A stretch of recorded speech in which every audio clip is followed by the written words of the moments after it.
Singing and cheers welcomed the return of a long-lost statue to this village in Western Democratic Republic of Congo. The balo is a symbol of colonial resistance, but it is also a figurehead of ongoing efforts to reverse colonial-era degradation of the forests around Lusanga. The wooden statue was sculpted in the 1930s when Congo was under Belgium's brutal rule, and for more than 50 years has been held at a US museum. Joel Kashama is a Lusanga resident. It's symbolic. It means that something that once belonged to us, that had all the qualities, was gone. But now it's back. The restitution comes at a time of growing global pressure on Western institutions to repatriate artifacts taken during the colonial era. But the balo is about more than lost heritage. Lusanga was home to a plantation set up by Anglo-Dutch firm Unilever.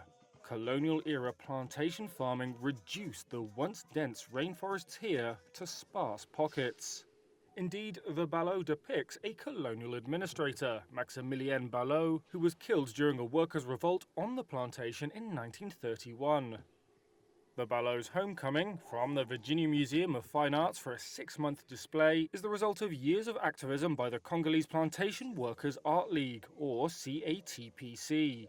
It's a collective that uses the proceeds from art, including sales of digital images of the balo, to fund restoration projects around Lusanga. Artist and activist Alphonse Bukumba is one member.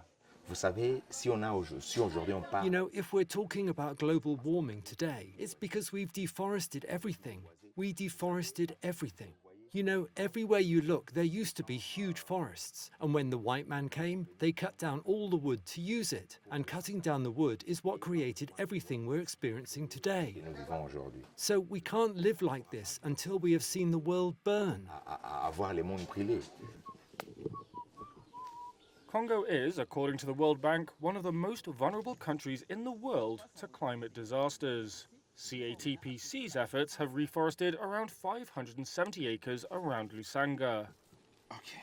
The aim is to expand to more than 6,000 acres to create a carbon sink, restore biodiversity, and mitigate the effects of climate change. Bukumba says having the balo back on native soil brings a lot of positive energy to their work. That symbol of resistance to colonial oppression now at the heart of a community still fighting for their land.